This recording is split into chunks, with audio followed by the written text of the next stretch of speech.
আসসালামু আলাইকুম রহমতুল্লাহি ওয়া বারাকাতুহু। এই কয়েকজন বসে যাও, মুরব্বীদেরকে সামনে বসো, মুরব্বীদের সামনে বসা সুন্নত।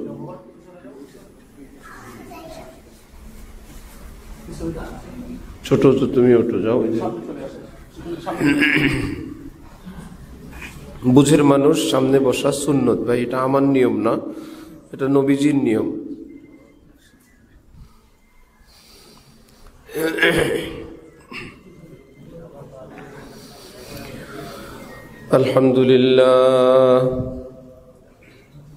আলহামদুলিল্লাহি ওয়া কাফা ওয়া সালামুন আলা ইবাদিহিল্লাযীনা ইসতাফা, আম্মা বা'দ।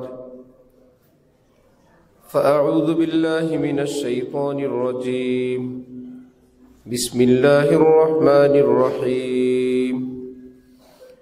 ইয়া আইয়ুহাল্লাযীনা আমানু উদখুলু ফিস-সিলমি কাফফাহ ওয়ালা তাত্তাবি'উ খুতুওয়াতিশ শাইতান ইন্নাহু লাকুম আদুউম মুবিন। সাদাকাল্লাহু মাওলানাল আযীম।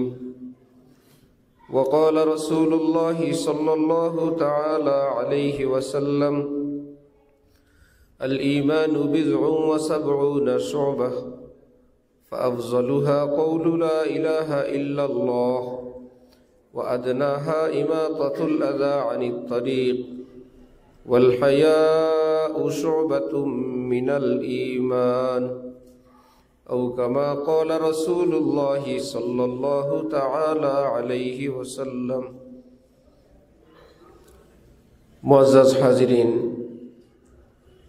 আমি আল্লাহ পাক রব্বুল আলামিনের পবিত্র কালামের অংশ বিশেষ তেলাওয়াত করলাম এবং হযরত রাসূল করিম সাল্লাল্লাহু আলাইহি ওয়াসাল্লামের একখানা হাদিস শরীফ পাঠ করলাম। আল্লাহ পাক কোরআন শরীফ এবং হাদিস শরীফের কামিল হেদায়েত আমাদের সকলকে নসিব ফরমান। কোরআনে পাক এবং হাদিসে পাকের নূরে আমাদের জীবনকে সুন্দর করার তৌফিক দান করেন।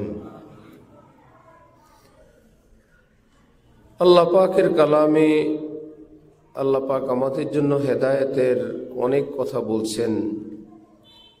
নবীজি তার পবিত্র জীবনে আমাদের জন্য হেদায়েতের অনেক বাণী মেহেরবানি করে দান করেছেন। কোরআনে পাক হাদিসে পাকের বর্ণনা অনুযায়ী আমাদের দায়িত্বে আমলের সংখ্যা অনেক,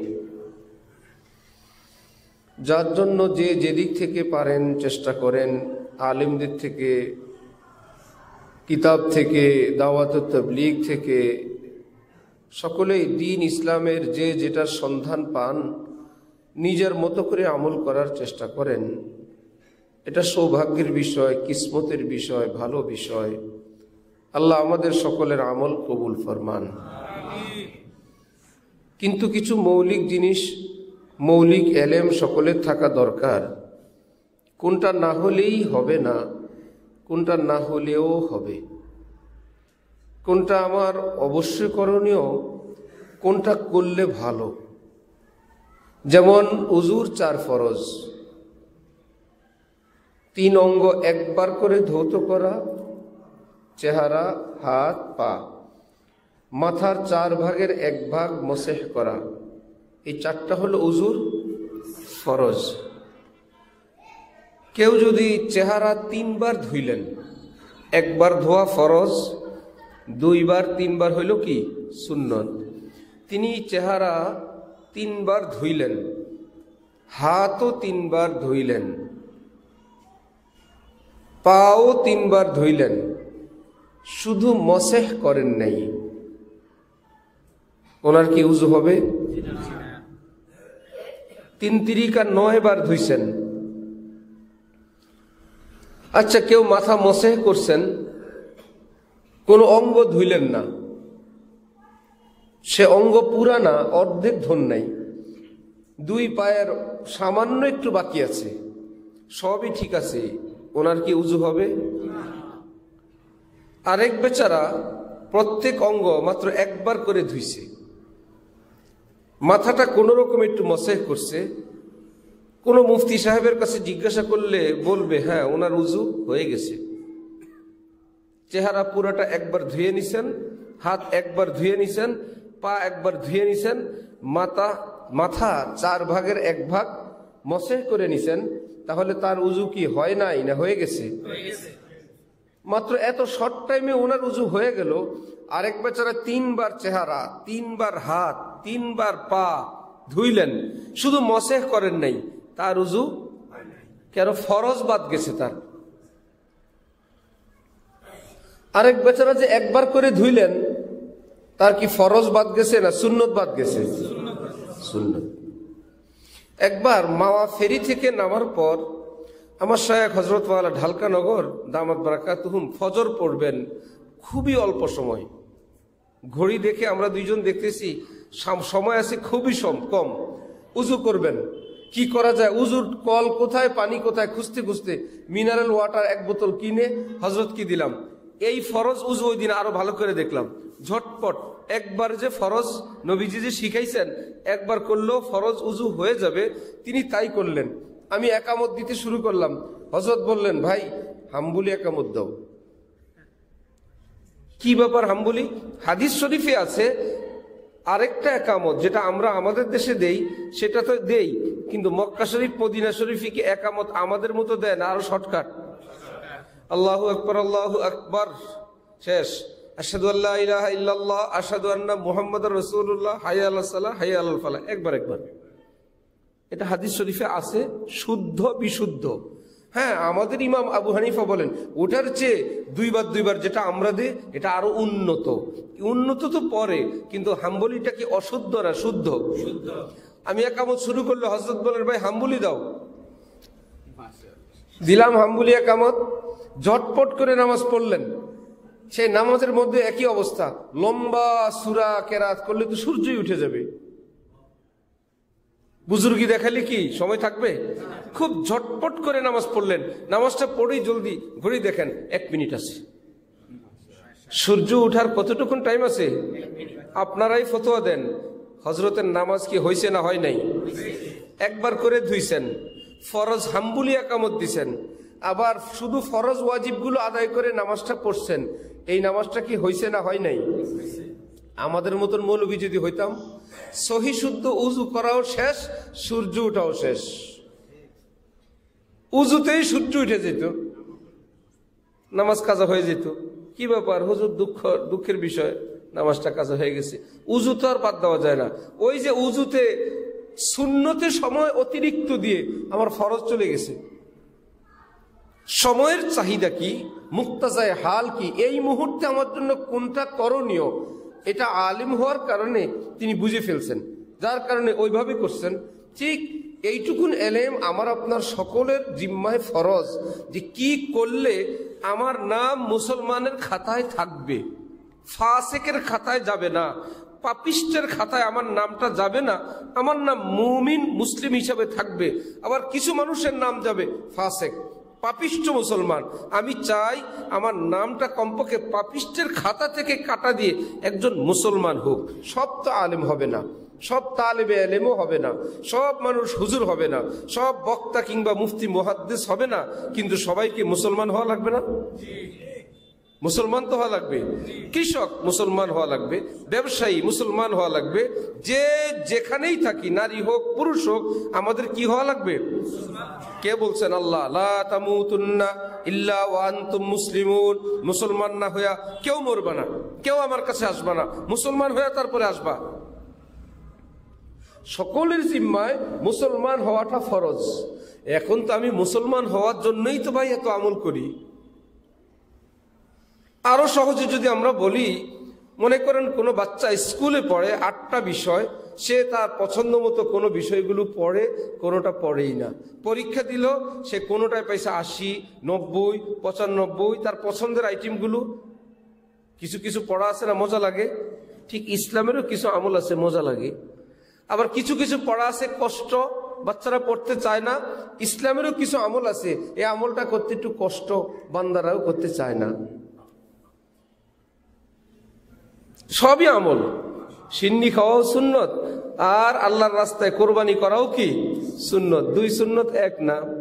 রক্ত ঝরানোও সুন্নত, সিন্নি খাওয়াও কি সুন্নত। দুই সুন্নত কি এক রকমের মজা? একটু কষ্ট, অনেক বেশ কম।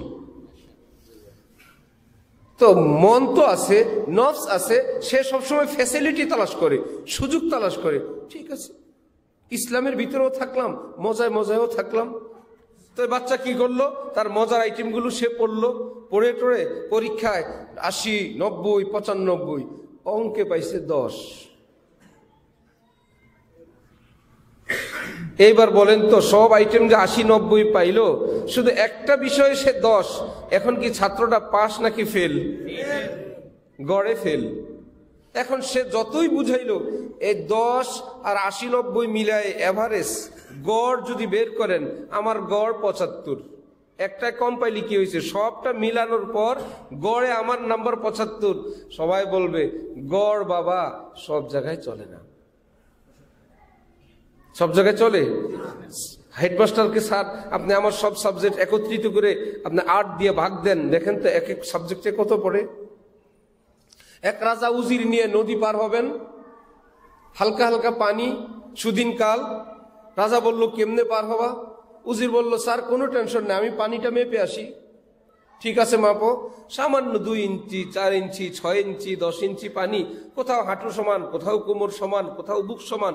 মোট পানির গভীরতা, সর্বমোট গভীরতা যোগ করে নিয়ে আসছে, সর্বমোট এত ফুট গভীরতা। এইবার নদীর এই পার থেকে ওই পারের দূরত্ব কতটুকুন? দূরত্ব হলো এত ফুট। ভাগ দিলে হিসাব করে দেখে গড়ে হাঁটু সমান। পানি গড়ে কি সমান? কারণ কোথাও কম কোথাও বেশি, গড়ে হিসাব করলে হয় হাঁটু সমান। বলল স্যার পানি তো আর একরকম না, কোথাও বেশি আছে কোথাও কম আছে। ভয়ের কিছু নাই, আমি পানির মোট গভীরতা আর মোট এই পার থেকে ওই পারের দূরত্ব এটা ভাগ দিয়ে দেখছি, হাঁটু সমান হয়, ইনশাল্লাহ পার হওয়া যাবে। এখানে কি গড়ে কাজ হবে? যেখানে অল্প অল্পই থাকবে, যেখানে বুক পর্যন্ত ডুবার মতন সেখানে ডুবেই যাবে। এখানে গড়ের হাঁটু সমানে আপনাকে বাঁচাইতে পারবে? গড়ে 75 হইলেও ছাত্র কি পাস নাকি ফেল? এত নাম্বার পায়াও ফেল। এই ছাত্রের একজন বন্ধু এই বেচারায় একটাও পায় নাই 90, একটাও পায় নাই 80, 85, সবগুলো হলো 35, 40, 45, কোন রকম 33-এর উপরে 34 পায়, 39 পায়, 36 পায়। সে উপরে ক্লাসে ভর্তি হয়ে গেছে, 75 ওয়ালা আটকে আছে। কি ব্যাপার? বলল কোনো বিষয়ে ফেল নাই। যেই ছাত্র কোনো বিষয়ে ফেল নাই, সেই ছাত্র কি ফেল নাকি পাস? গড় নাম্বার কম, কিন্তু যেহেতু ফেল নাই সে পাস। আরেকজনের গড় নাম্বার বেশি, অনেক মেহনত, মুজাহাদা, কোরবানি, আল্লাহর রাস্তায় বহুত কিছু করছে, কিন্তু 2 সাবজেক্টে ফেল, ওনার নাম ফেল। যতই করবেন। হ্যাঁ, আমার উপর অর্পিত আসমান থেকে আল্লাহ পাকের পক্ষ থেকে, আমি যেহেতু মুসলিম, তাহলে একজন মুসলমানের আল্লাহর পক্ষ থেকে আমার উপর কর্তব্যগুলো কি এটা আগে জানা দরকার। জানার পর যদি বেশি পারি ভালো, অনেক পারলে ভালো, আলেম হইলে ভালো, ছাত্র হইলে ভালো, বুজুর্গ হইলে ভালো, পরহেজগার হইলে ভালো, সেগুলো তো ভালোর খবর। কিন্তু একটা কথা আছে, ভালো হইলে তো ভালো, কমপক্ষে ফেল করা যাবে না।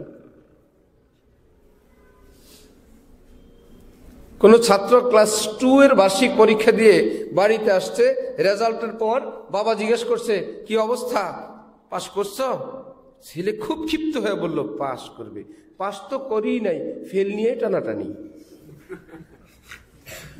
বাবা বলল ফেল নিয়ে তো টানাটানি করা লাগে না, হয়তো পাস করবা, নয়তো কি করবা, ফেল তো নিশ্চিত।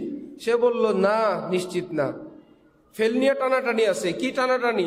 স্যাররা বলছে আমার সাথী যারা পাস করছে তাদেরকে 3-তে উঠাবে, যারা নাম্বার কম পাইছে এদেরকে 2-এ রাখবে। আমার নাম্বার এত কম, আমার ব্যাপারে আলোচনা হয়েছে, আমারে 1-এ নামায় দিবে। আমি ফেলও করতে পারতেছি না, পাস তো করে 3-তে যাব, সেটা তো না, আগের নাম্বারে থেকে 2-এ থাকবো, আমি সেটাতেও নাই, এত খারাপ। এগুলো আমাদের মাদ্রাসায় আসে মাঝে মাঝে, 2-1 বছর পরে পরে কোনো ছাত্র আসে, কি ব্যাপার, কোন জামাতে ভর্তি হইতে আসছেন? হযরত সরে বেকা, দেখি পরীক্ষা দেন, পরীক্ষা দিয়ে দেখে না এই বেচারা তো সরে বেকা পড়বে না, অভিভাবককে তাকে বুঝে হেদায়েতুন নাহু দিলাম, আর 2 জমাত নিচে নামায় ফাউন্ডেশনটা মাঝামাঝি থেকে যদি একটু মজবুত করা যায়। অভিভাবক বলল দেন মজবুত। হেদায়েতুন নাহুর 1 সপ্তাহ 15 দিন ক্লাস করার পর শিক্ষকরা বলতেছে এই জামাতে চলবে না, এটা মিজান জামাতে নামায় দেন, মিজান কাঁচা, আরবি গ্রামার এবং শব্দার্থ ইত্যাদি একদম কাঁচা দিলাম। ওখানে 1 সপ্তাহ করার পর বলে হুজুর মিজান পড়ার আগে যে তাইসির ফার্সি পড়লি কিচ্ছু পারে না, এর প্রথম জমাতি দিয়ে দেন। 1 বছরেই একদম তলানিতে। এই জন্য আমার আপনারা এটা জানা দরকার মুসলমান হিসেবে। নবীজি যে বলছেন তলাবুল ইলমি ফারিজাতুন আলা কুল্লি, যদি তুমি মুসলমান হও, আমি বয়স হয়ে গেছে, আমি বুড়া হয়ে গেছি, এখন আর আমার পড়ার বয়স নাই। সাহাবায়ে কেরাম সব তো 10 বছরে ইসলাম গ্রহণ করছেন, 8 বছরে ইসলাম গ্রহণ করছেন না বিভিন্ন বয়সে? 20, 30, 40, 50, 60, 70, 80, 90 যে যেই বয়সে ইসলাম গ্রহণ করছেন সেই বয়সেই তিনি ইসলাম শিখছেন। কেউ তো বলেন নাই বুড়া বয়সে জিহ্বা শক্ত হয়ে গেছে, হাঁটু শক্ত হয়ে গেছে, এখন আর রুকু সেজদা আসে না, কোরআন শরীফ মুখে আসে না। কেউ এটা বলেন নাই যে না আমাকে মুসলমান হয়ে বাঁচতে হলে, কবরে যেতে হলে আমাকে দিন শিখতে হবে। তারা মেহনত করে শিখছেন, এতটা শিখছেন, একদিকে ইসলামের উপর আমল, আরেকদিকে ইসলামের জন্য কোরবানি, আরেকদিকে রাসূলুল্লাহ সাল্লাল্লাহু আলাইহি ওয়াসাল্লামের পবিত্র নূরানি নজর তাদের উপর পড়ার কারণে আল্লাহ পাক রব্বুল আলামিন কোরআন শরীফে বলেন রাদিয়াল্লাহু আনহুম ওয়া রাযু আন, হে নবী আপনার সমস্ত সাহাবীদের উপর আমি আল্লাহ আমার রাজি খুশির ঘোষণা দিয়ে দিলাম। এরা সবাই পাস। সাহাবায়ে কেরাম সবাই কি? সবাই হাফেজ সাহেব ছিলেন, মুহাদ্দিস সাহেব ছিলেন, মুফতি সাহেব ছিলেন, সারা রাত তাহাজ্জুদ পড়তেন, সব সময় জিহাদে থাকতেন, সব সময় জিকির, জুমানের মধ্যে জিকির চালু থাকতো, ইল্লাল্লাহ ইল্লাল্লাহ তেলাওয়াত চালু থাকতো? জি না। কেউ বলতে পারবেন না সমস্ত সাহাবী সব সময় জিকির করতেন, সব সাহাবী সব সময় তেলাওয়াত করতেন, সব সাহাবী সব সময় মসজিদে থাকতেন, সমস্ত সাহাবী সব সময় হাতে তাসবিহ থাকতো, সব সাহাবী সব হাফেজ সাহেব, সব সাহাবী সব মুফতি সাহেব। কি ব্যাপার? হযরত আব্দুল্লাহ ইবনে মুবারক রহমাতুল্লাহি আলাইহি পৃথিবী বিখ্যাত মুহাদ্দিস, হযরত ইমাম আজম আবু হানিফার শাগরিদ। একবার বাগদাদ শহরে লোকে লোকারণ্য, মানুষ আর মানুষ। তো বাগদাদ তখন শাসন করে বাদশাহ হারুন। বাদশাহ হারুনের স্ত্রী জুবাইদা তখন বাদশাকে প্রশ্ন করলো এত মুসলমান কেন এই শহরে, এত আলেম কেন? অলি গলি মাঠ ঘাট বাড়ি গাছ গাছালি শুধু দিনদার পরহেজগার মানুষ দিয়ে আলোকিত হয়ে গেছে, ব্যাপার কি এখানে এমন কেন? পৃথিবীর কোন রাজা বাদশাহ আসবেন? বাদশাহ হারুন তখন তার স্ত্রী জুবাইদাকে বলতেছিলেন না পৃথিবীর কোন রাজা বাদশাহ না, ইমামে আজম আবু হানিফা রহমতুল্লাহি আলাইহির শীর্ষ ছাত্র পৃথিবী বিখ্যাত মুহাদ্দিস আব্দুল্লাহ ইবনে মুবারক সাহেব আসবেন, ওনাকে দেখার জন্য মানুষ এরকম ভাবে একত্রিত হয়েছে। স্ত্রী তখন বলতেছিল আল্লাহ মানুষের এত সম্মান, মানুষ মানুষকে এত ভালোবাসে। বললেন আল্লাহ দ্বীনের জন্য এমনটা না, আরো ভালোবাসে। স্ত্রী জুবাইদা তখন স্বামীকে বাদশাহ হারুন রশিদের মতো বাদশাহ, যিনি সুফিয়ান সাউরি রহমতুল্লাহ আলাইহির একই ক্লাসের ছাত্র, ক্লাসমেট, তখন তিনি বলতেছিলেন তোমরা কিসের বাদশাহ? পুলিশের বাদশাহ, রাজনৈতিক বাদশাহ। কর্মী বাহিনী আর পুলিশ বাহিনী আছে, তোমাদের রাজত্ব আছে, পিছনে পুলিশ নাই, রাজ্য রাজত্ব তোমাদের নাই, অরিজিনাল বাদশাহ তো এদেরকেই বলে। আচ্ছা হারুন তখন স্ত্রীকে বললেন সত্যিই তুমি বলছো, এরা দুনিয়ারও বাদশাহ, এরা আখিরাতেরও বাদশাহ। এত বড় আলেম, পুরা পৃথিবী যার এলেমের সামনে, যার হাদিসের সামনে, তাকওয়ার সামনে মস্তক অবনত করতে বাধ্য, সেই আব্দুল্লাহ ইবনে মুবারককে কেউ প্রশ্ন করলেন যে সাহাবী হযরত মুআবিয়ার মর্যাদা বেশি না ওমর ইবনে আব্দুল আজিজের দাম বেশি? যাকে ওমরে সানি বলা হয়, ইসলামের জগতে দ্বিতীয় ওমর, মর্যাদা বেশি কার? হযরত আব্দুল্লাহ ইবনে মুবারক রহমতুল্লাহি আলাইহি বললেন কি প্রশ্ন করলা তুমি? নবীর সাহাবী ওমর ইবনে আব্দুল আজিজ তো সাহাবী না ভাই? সাহাবীর সঙ্গে তুমি যত বড় দরবেশ হোক আর যত বড় কেবলা হোক, সাহাবীর সঙ্গে তো কোনো তুলনা হয় না। বাকি রইল আমি ঘোষণা দিই, শুনো। হযরত আব্দুল্লাহ ইবনে মুবারক বলতেছেন যে ওমর ইবনে আব্দুল আজিজ ন্যায় পরায়ণ, নেককার, পরহেজগার, তাহাজ্জুদ গুজার, আল্লাহওয়ালা, মস্ত বড় বিশ্ববিখ্যাত একজন ইসলামী শাসক, একজন বুজুর্গ ছিলেন বটে, কিন্তু এইরকম উমর ইবনে আব্দুল আজিজের চেয়ে হযরত মুয়াবিয়া আল্লাহর রাস্তায় জিহাদ করতেন, ঘোড়া ব্যবহার করতেন, ওই ঘোড়ার পায়ের আঘাতে ধুলাবালি উড়ে নাকের মধ্যে জমা হইতো। উমর ইবনে আব্দুল আজিজের চেয়ে হযরত মুয়াবিয়ার ঘোড়ার নাকের ময়লার দামও বেশি। তিনি নবীর সাহাবী, ইনি সাহাবী না। তাহলে সাহাবাই কেরামের যে এত বড় মর্যাদা, বড় পীর জিলানী আব্দুল কাদের জিলানী তিনিও একই কথা বলতেন, এত দামের কথা। তো সাহাবীদের এত মর্যাদা, তাহলে কি তারা হাফেজ সাহেব, মুফতি সাহেব, শাইখুল হাদিস সাহেব তো একদম তসবিহ হাতের থেকে রাখেন না, মসজিদ থেকে বের হন না, তেলাওয়াত ছোটে না? না, এটা না। খোঁজ নিয়ে জানা গেছে তাদের জীবনে আছে কি? ঈমান। মনে রাখবেন, কি আছে? ঈমান। আর আছে তাকওয়া। কি আছে? তাকওয়া। তাকওয়া কি জিনিস? তাকওয়ার সর্বনিম্ন স্তর, যে আপনি মুত্তাকির খাতায় আমি আপনি প্রবেশ করতে চাই, এর সর্বনিম্ন স্তর যে হক্কানি উলামায়ে কেরাম, একটা তো হলো কাফের থেকে মুসলমান হওয়া, এর পরেরটা মুসলমান হওয়ার পর মুত্তাকির একদম সর্বনিম্ন দরজায়, সেটা হলো যে আপনি যে আমলে করতে পারেন আর না পারেন, একটা গ্যারান্টি দেওয়া, যে গুনাহ মুক্ত থাকা। কি মুক্ত থাকা? আমরা যদি একটা ঘরের উদাহরণ দেই, একটা ঘর, এর মধ্যে অনেক ডেকোরেশন, অনেক টাইলস, অনেক রং, অনেক ফার্নিচার, সবকিছু আছে। ঘটনাক্রমে ঘরের একটা দরজা নাই, চৌকাঠও নাই, পাল্লাও নাই। আপনারা কি বুদ্ধিমান বলবেন না বোকা বলবেন? আমুলিয়া কি বুদ্ধিমান বলবে? বোকানা লোকটা? অথবা একটা জানালার গ্রিলও নাই, পাল্লাও নাই, ওপেন, আর সব আছে, সবাই মিলে বলবে আরে গাধা, সোফা সেট না কিনে দরজা আগে লাগা। বলবেন কি না? আগেরটা আগে, আগে দরজা। কেন? যে ভাই আগে তোমার সিকিউরিটি নিশ্চিত করো, তারপরে ভিতরে সাজাও। তাহলে আমার আপনার ইমানের একটা সিকিউরিটি লাগবে না? আগে আপনি সিকিউরিটি নাই, ঘরে ডেকোরেশন করতেছেন, অনেক ডেকোরেশন, খোঁজ নিয়ে জানা গেল ফরজের গেট খোলা, ওনার দ্বারা ফরজ তরক হচ্ছে, অথবা গুনাহে কবিরায় নিয়মিত হয়, জেনে হোক অথবা অজান্তে হোক। তাহলে এই লোকের ইমানের চুরি হওয়ার গেটটা কি বন্ধ না খোলা? এই গেট বন্ধ করার নাম সর্বনিম্ন তাকওয়া হলো গুনাহমুক্ত থাকা। এই অর্থে ফজরের নামাজ যদি না পড়ি গুনাহ হবে কি হবে না? তাহলে নামাজটা পড়া লাগবে। কাউকে যদি গালিগালাজ করি সওয়াব হবে না গুনাহ হবে? আমার তো গুনাহমুক্ত থাকা লাগবে না, গালিও দেওয়া গেল না। আরেকজনের হক নষ্ট করলে গুনাহ হয়ে যাবে, আমি তো ভাই গুনাহ করব না। তার মানে যদি এশরাক নাও পড়েন গুনাহ হবে না, আউয়াবিন নাও পড়েন গুনাহ হবে না, লম্বা তসবিহ নাও পড়েন গুনাহ হবে না, জুব্বা গায়ে দিয়ে সারাদিন নাও থাকেন গুনাহ হবে না, চোখে সুরমা না দিলে গুনাহ হবে না, লম্বা তেলাওয়াত না করলে গুনাহ হবে না, প্রতি বছর হজ উমরা না করলে গুনাহ হবে না, অনেক টাকা দান সদকা নাও করলে গুনাহ হবে না। কিন্তু যে মোটা মোটা কথাগুলো, যে এটা করলে গুনাহ হবে অথবা অমুকটা ছাড়লে গুনাহ হবে, এটা মুসলমানদের প্রায় সকলের ইলম আছে। এইটুকুন যদি বুঝে নেই যে যাই করি আর না করি আমি গুনার পথে চলবো না, আল্লাহর কসম করে আমি মসজিদে বলছি, এইটুকুন যদি কারো তৌফিক হয়ে যায়, কোরআন শরীফ আল্লাহ পাক বলেছেন ইন্না আউলিয়াহু ইল্লাল মুত্তাকুন, যারা গুনাহ মুক্ত থাকে আমি আল্লাহ তাদেরকে খালি মুসলমান আর মুমিনের খাতায় রাখি না, আমার বন্ধু আমার ওলিদের স্তরে তাদেরকে পৌঁছে দেই, সে আমার ওলি হয়ে যায়। হযরত ওয়ালা করাচি রহমতুল্লাহ আলাইহি, আমাদের দাদা হযরত, তিনি বলেন একজন লোক হরিণ পালে, হরিণ লালন পালন করে, যে হরিণের নাভিতে মৃগ নাভি হয় সেই হরিণ টের পায়। যেমন কোনো মেয়ে মানুষের পেটে যদি বাচ্চা আসে তিনি কি টের পান না?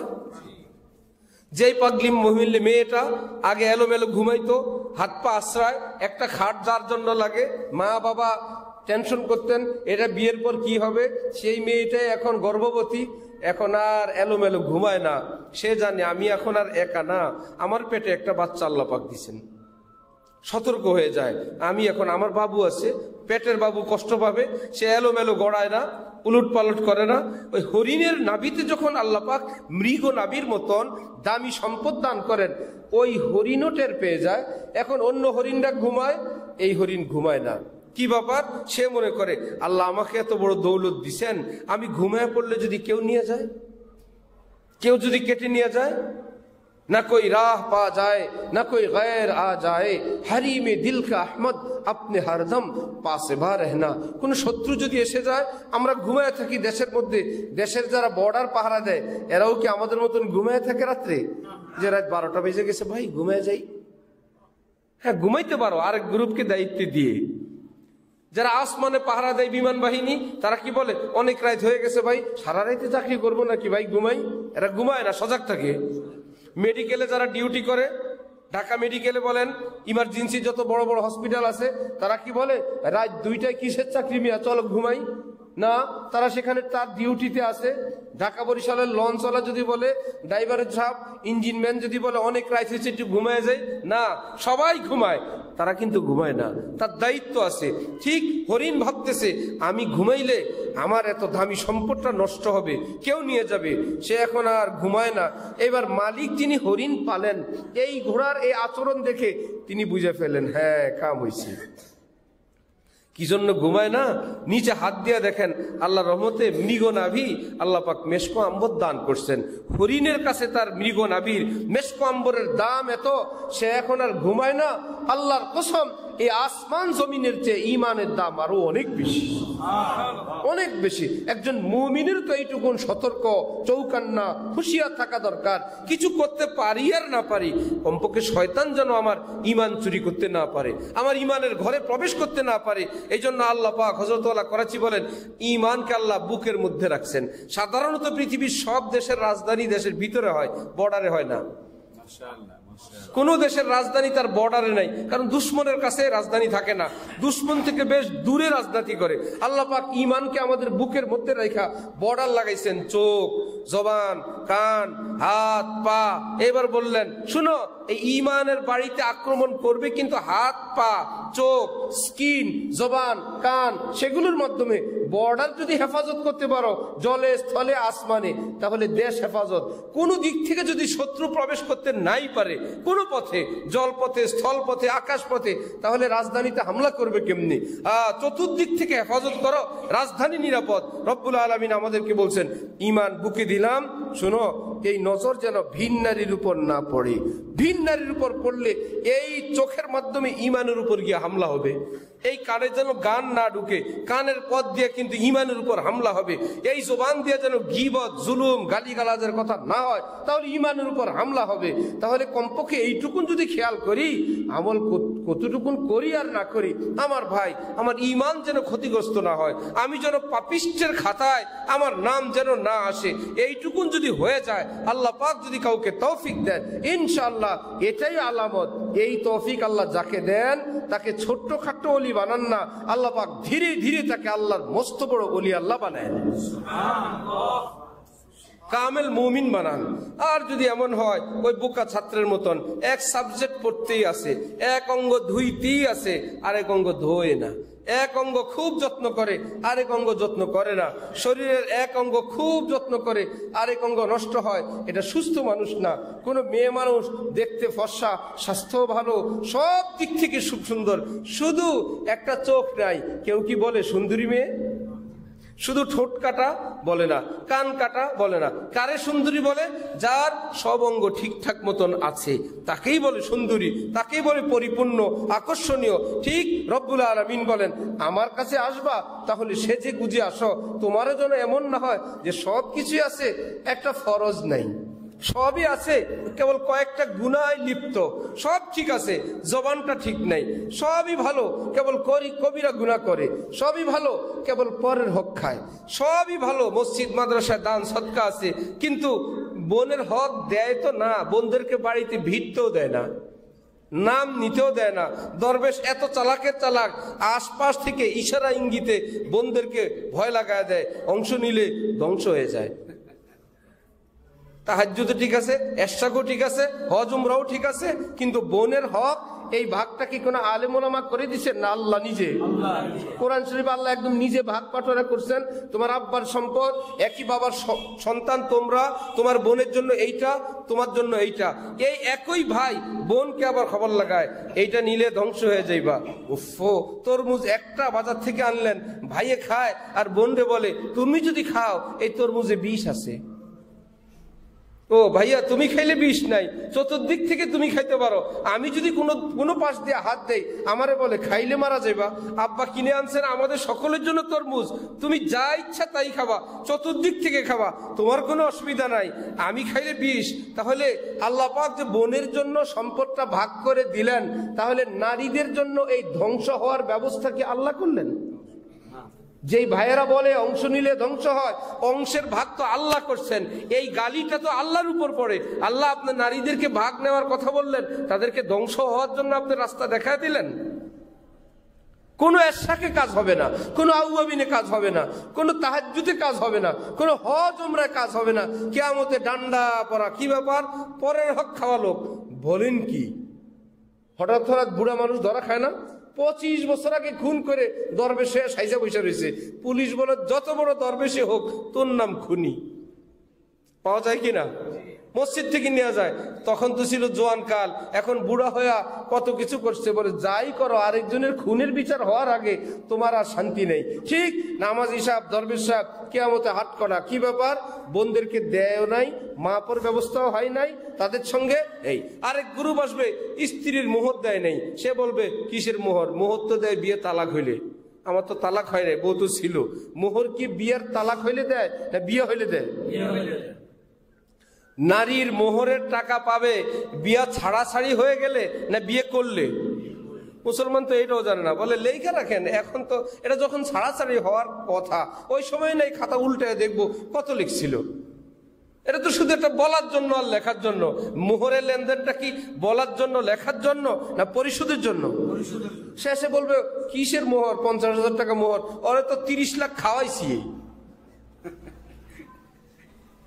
আল্লাহ পাক বলবেন খাওয়ার বিল আলাদা, ওটা তোমার জিম্মায় আলাদা ছিল, এই খাওয়ায়া মোহর পরিশোধ হয় না। ওরে তো আল্লাহ কাপড় চোপড় দিয়েছিলাম, বললো এই জিম্মাদারি আলাদা, কাপড় দিলে স্ত্রীর মোহর আদায় হয় না। কি মুশকিল! খাওয়াইলেও পরিশোধ হয় না,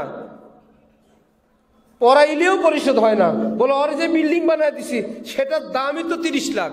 বললে ওটা তো তোমার উপর আলাদা সুকনা ওয়াজিব, তাকে থাকার ঘর দিতে হবে, তুমি তো সেটা দিছো, মোহর কই? তো মোহরের মামলাও রয়ে গেল। হ্যাঁ, কেউ যদি গয়নাগাটি দেন আর যদি বলে দেন এটা মোহর হিসাবে দিলাম, বাস্তবেই যদি স্বর্ণের উপর গয়না হয়, ওই পরিমাণ টাকা হয়, তাহলে নিয়ত করে দুইজনে যদি পারপাস করে নিতে পারেন, তাহলে ফুকাহায়ে কেরাম বলছেন পরিশোধের একটা সহজ ব্যবস্থা আছে, যেগুলো মালিক তুমি ভাই, তোমার মোহর হিসেবে দিলাম। আগে যদি না বলে থাকেন এখন বলে দেন।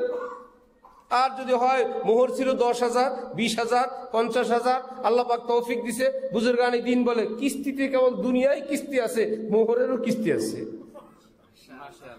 ঠিক আছে ভাই, তোমার মোহর আমি দিয়ে দিব প্রতি মাসে 2,000 করে, আর ঝামেলা শেষ। অথবা আগের যুগের মুরব্বীরা সারা জীবনে জয় ঝামেলা যাই করতো, শেষ জীবনে আইসা এই 2-4% জায়গা দিয়ে দিত বোন নামে। খারাপ না বুদ্ধিটা? যদি বলে যে ভাই তো মোহর টোহর দেওয়া হয় নাই, এই জায়গাটা দিয়ে দিলাম মোহর হিসাবে, তবুও পরিশোধ হয়ে যাবে।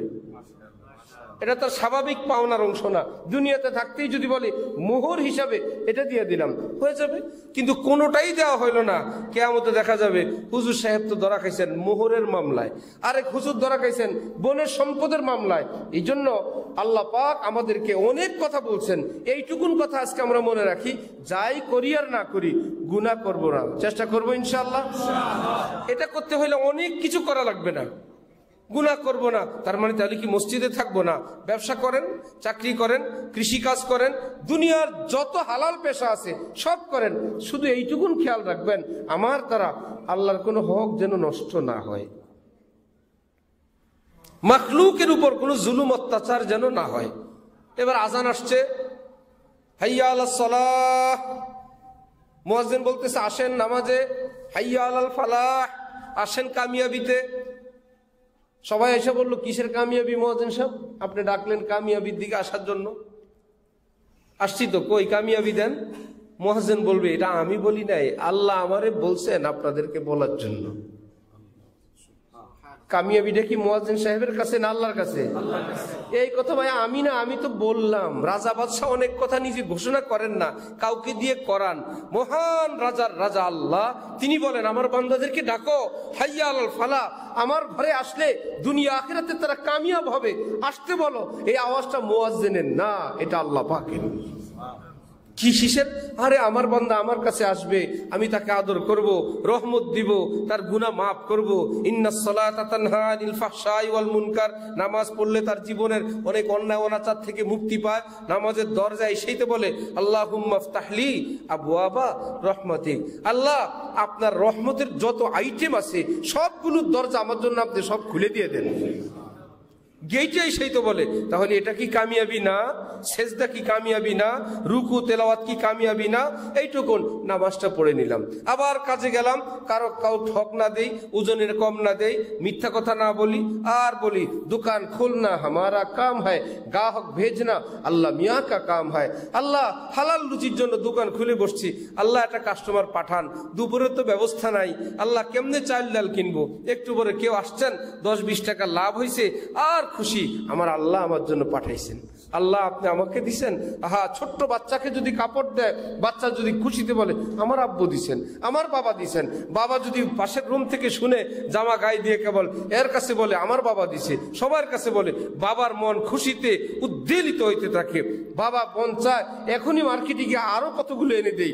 আল্লাহ পাক বলেন লা ইন শাকারতুম লা আযীদান্নাকুম, আমার বান্দা তুমিও যদি শুকরগুজারি করো, আমি আল্লাহ ওয়াদা করলাম অবশ্যই অবশ্যই ওই নিয়ামত তোমাকে আরো বাড়ায় দিয়ে দিব।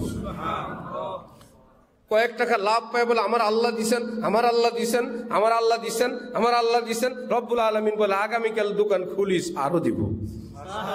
আজান হয়েছে, এবার দোকান বন্ধ, আল্লাহর কাছে যাই, খাওয়ান তো আমার আল্লাহ, দোকানে কি খাওয়ায়? এ তো আমি চাকরি করি আল্লাহর, আল্লাহ খুলতে বলছেন খুলি, এই জন্যে না। আমি তো পাগল থাকি কখন মসজিদে যাব, আজানটা হয়েছে উছিলা। এখন মনে হয় এই টাইমে তো কিছু কাস্টমার আসতো, এত টাইম বন্ধ রাখলাম, আসতো ঠিক, কিন্তু যেই কাস্টমাররা দেখে নামাজ পড়ে না, দোকানদারি করে, এই লোকের বিশ্বাস করা মুশকিল। আর কাস্টমাররা যদি জানে নামাজের টাইমে তিনি চলে যায়, যার মধ্যে আল্লাহর ভয় আছে, আর বাচ্চাদেরকে বলবে আগে পরে যাই হোক ইনার থেকেই কিনবা। যে নামাজ পড়ে আল্লাহরে ভয় পায় তিনি 2 নাম্বারই করবেন না, ওজনে কমাবেন না, আমাদের যাওয়া লাগবে না, ছোট্ট শিশুকেও পাঠাইলে আল্লাহর ভয়ে তিনি ইনসাফের সঙ্গে ভালোটা দিবেন। তাইলে ওই ব্যবসায়ীর ব্যবসা কি কমবে না বাড়বে? নামাজের ব্যবসা আরো বাড়বে। তিনি বললেন নামাজের বিরতি, নামাজ পড়েন, অল্প স্বল্প ব্যবসা, এর মধ্যে আল্লাহ বরকত দিবেন। হ্যাঁ, এই নামাজটুকুন পড়লো, সারাদিন নিজের কাজ করলো, ঘরে আসলো, বাচ্চা কাচ্চাকে নিয়ে থাকলো। হাকিমুল উম্মত হযরত থানবী বলছেন নিজের স্ত্রীর সঙ্গে সময় দেয়, মনে হয় যেন আমল টামল করে না, তাহাজ্জুদ পড়ে না, তিলাওয়াত করে না। হযরত থানবী বলেন স্বামী যদি তার স্ত্রীর সঙ্গে একটু সঙ্গ দেয়, একটু সময় দেয়, গল্প গুজব করে, খুশ গল্প করে, হাজার হাজার রাকাত নফলের চেয়ে আল্লাহ পাক তাকে নেকি বেশি দান করবেন। উপরে উপরে দেখা যায় গল্প করলো, তাহলে সে নেকির মধ্যেই থাকলো। খাইলো, খাওয়ার পর বললো আলহামদুলিল্লাহ, শুরুতে বললো বিসমিল্লাহ, রব্বুল আলামিন খুশি হয়ে যান। বাচ্চাদেরকে দিনের কয়েকটা কথা শুনাইলো, একটু আদর্শ করলো, কাউকে লোকমা খাওয়াই দিল। আহা, এই লোকের তো জীবন বেহেশতি জীবন, কারণ সে একটাই প্ল্যান করছে, জীবনে কিছু করি আর না করি গুনাহ করব না। তাকে তো জায়নামাজে বসে থাকতে বলা হয় নাই, তাকে গালভার করে রাখতে বলা হয় নাই, স্ত্রী সন্তান বর্জন করতে বলা হয় নাই, জঙ্গলায় যেতে বলা হয় নাই, সচিবালয় ছাড়তে বলা হয় নাই, চিকিৎসা পেশা বন্ধ করতে বলা হয় নাই, দোকানে তালা মারতে বলা হয় নাই। বন্ধু করো, রোজগার করো, খাও লও, বাড়ি আল্লাহ দিলে বাড়ি বানাও, গাড়ি দিলে গাড়িতে চলো, কিন্তু নিয়ত একটাই, গুনাহ করব না। তাহলে ইবাদত করা তো অনেক, কিন্তু গুনাহ করব না, এই আইটেমের মধ্যে সব করার না, অনেক কিছু আছে ছেড়ে দেওয়ার। তো গুনাহ করতে সময় লাগতো, টাকা লাগতো, অনেক কিছু লাগতো। আমি যখন গুনাহ করব না, সময়ও বাঁচলো, টাকাও বাঁচলো, সবকিছুই আমার বাঁচলো। এই জন্য হযরত হাফিজি হুজুর রহমতুল্লাহি আলাইহি বলতেন, যারা তাকওয়ার সাথে থাকে আল্লাহ পাক তাদেরকে সুস্থ বেশি রাখেন। স্বাস্থ্য ভালো থাকতেন। হযরত তাকওয়া মুহাফিজে সিহহাত হয়, কেউ তাকওয়ার সঙ্গে থাকলে আল্লাহ পাক তাকে সুস্থ রাখেন। তাহলে যে বেচারা নেশা করে সে কি সুস্থ থাকে না অসুস্থ হয়? যারা জিনা ব্যভিচার করে তারা কি সুস্থ থাকে না অসুস্থ হয়? যারা নিজের স্ত্রী বাদ দিয়া ভিন নারীর পিছনে ঘুরতে থাকে সুস্থ হয় না অসুস্থ হয়? যত গুনাহের লাইন যাবেন সব অসুস্থতার লাইন। আর যদি গুনাহ বাদ দেন তাহলে শারীরিকভাবে সুস্থতা। গুনাহ করতে টাকা লাগে, গুনাহ করলো না টাকাটা বেঁচে গেল। নেশা করে তো টাকা যায়, করলো না টাকা বেঁচে গেল। স্বাস্থ্য ভালো রইলো, টাকাও বাঁচলো। এবার সময় কি বাঁচে নাই? এক জায়গায় গান, সেখানে যাও, গান শুনো, থাকো, আরেক বেচারা যায় নাই, তাহলে তার টাইম সেভ হলো না। এবার এই টাইম সে ঘরে দিতে পারবে, ঘুমাইতে পারবে, টাইমও বাঁচলো, স্বাস্থ্য রক্ষা হইলো, টাইমও রক্ষা হইলো, টাকা পয়সাও রক্ষা হইলো। তাহলে গুনাহ থেকে বেঁচে থাকতে আমাদের টাকা পয়সা টাইম নষ্ট হয় না রক্ষা হয়? রক্ষা হয়, আরো বরকত হয়। এই জন্য আমার ভাই, আমার বাবারা, মুরব্বীরা, হক্কানি উলামায়ে কেরাম যত কথা বলেন হক, সবই হক, কিন্তু মৌলিকভাবে আমরা যদি মনে রাখি, যাই করি আর না করি এইটুকুন মনে রাখবো, ওযুর অঙ্গগুলো 3 বার ধুই আর না ধুই কমপক্ষে 1 বার করে ধুইব। এটা যেরকম একটা কথা যে 4 ভাগের 1 ভাগ হইলেও মাথা মসে করব যেন উজুটা হয়ে যায়, ঠিক কোরআন শরীফ যার অশুদ্ধ তিনি যতই লম্বা তাহাজ্জুদ পড়বেন তার তো নামাজ হয় না। লম্বা দাঁড়ায় দেয়া বড় বুজুর্গির নামাজ পড়তেছে, কোরআন শরীফ শুইনা দেখা গেল ওনার কোরআন শরীফ চরম অশুদ্ধ। এই ফরজ বাদ দেওয়ার কারণে তো ওনার নামাজই হয় না। আলেমের কাছে যান, মুখস্থ দিয়ে একটা সূরা কেরাত শিখেন, শিখে কমপক্ষে নামাজটা হয়ে যাওয়ার মতন একখান ফাতিহা, একখান কুল হুয়াল্লাহ, একখান ইন্না আতাইনা, একখান ওয়াল আসর, একখান লিলাফি কুরাইশ, এত 1 সপ্তাহে মুখস্থ শেখা যায়। কোরআন শরীফ দেখে দেখে পড়া ফরজ না। শুনতেছেন? এই যে কোরআন শরীফ দেখে দেখে সিফাত, মাখরাজ, মদ, গুন্না, হরফ চিনে পড়া ফরজ না। কেউ যদি বয়সকালে মনে করেন এখন আমার সময় নাই, আমি হুজুর থেকে মুখস্থ শিখিনি, দেখে দেখে পারি না, 30 পারা পারি না, আমি একখান ফাতিহা, ছোট্টখাট্ট কয়েকখান সূরা, যেটা দিয়ে আমি ফরজ, ওয়াজিব, সুন্নত, বিতির ঘুরাই ফিরে সব পড়বো, মুরব্বী মা বাবার কবর জিয়ারতের জন্য যা পড়বো, আমার পুঁজি এইটুকুন। এইটুকুনও যদি কোনো আলেম থেকে কারি বাসেতের মতন এবং বিশ্বসেরা কারির মতন না, ওই 33 নম্বরের পাশওয়ালা উস্তাদ যদি বলে দেন আলহামদুলিল্লাহ নামাজ সহিশুদ্ধ হয়ে যাবে, তাহলে আপনার ফরজটুকুন আদায় হয়ে গেল। নামাজটা শিখে নেন, ঘর বাড়ি শিখেন, স্ত্রীর সঙ্গে জীবন যাপন শিখেন, ব্যবসা করেন সেটা শিখেন, সব মিলায় যে যেই পদে আসি, যেখানে আসি, মোট কথা আমরা যদি গুনাহ থেকে মুক্ত থাকার চেষ্টা করি, ইনশাআল্লাহ দেখবেন এইবার আপনার অন্তরে ঈমানের মধুরতা, ঈমানের স্বাদ, সুস্থতা, রিজকে বরকত, বউ বাচ্চাদের সঙ্গে সুসম্পর্ক, একটা নতুন নুরানি জীবন আল্লাহ আপনাকে দান করবেন। আল্লাহ আমাদের সকলকে সেই মোবারক নুরানি জীবন হাসিল করার তৌফিক দান করেন। রাসূল সাল্লাল্লাহু আলাইহি ওয়াসাল্লাম ইরশাদ করেন, কোন ব্যক্তি যদি প্রতিদিন 100 বার পড়েন লা ইলাহা ইল্লাল্লাহ, কোনো চিৎকার আওয়াজ কিছুই করা লাগবে না, এক জায়গায় বসে বসে লা ইলাহা ইল্লাল্লাহ হালকা হালকা আওয়াজে পড়েন, নবীজি বলেন কিয়ামতের দিন এই ব্যক্তির চেহারা জিকিরের বরকতে নূরে পূর্ণিমার চাঁদের মতন আলোকিত হয়ে থাকবে। চেহারা থেকে শুধু নূর আর নূর উপচে উপচে পড়বে, জিকিরওয়ালার নূর এত বেশি। 100 বার করা অল্প সময়ের ব্যাপার। আরেক হাদিসে তিনি বলেন, কেউ যদি সকাল সন্ধ্যায় 10 বার দুরূদ শরীফ পাঠ করেন, নবীজি বলেন এ আমার উপর এতগুলো দুরূদ পড়ছে, আল্লাহ পাক তো তার উপর অনেকগুলো রহমত নাজিল করছেন, আল্লাহ তার উপর খুশি হয়ে গেছেন, আমি ওয়াদা করলাম আমার এই উম্মতকে সুপারিশ করে আমি জান্নাতে নিয়ে যাব। 10 বার 10 বার, সকালে 10 বার, সন্ধ্যা বেলায় 10 বার। আল্লাহ আমাদেরকে, আপনাদেরকে, আমাদের সকলকে, আমাদের আপনজন প্রিয়জন সকলকে আমল করার তৌফিক দান করেন। ওয়া আখিরু দাওয়ানা আনিল হামদুলিল্লাহি রাব্বিল আলামিন। সুবহানাল্লাহি ওয়া বিহামদি, সুবহানাকাল্লাহুম্মা ওয়া বিহামদিক, আশহাদু আল্লা ইলাহা ইল্লা আনতা আস্তাগফিরুকা ওয়া আতুবু ইলাইক।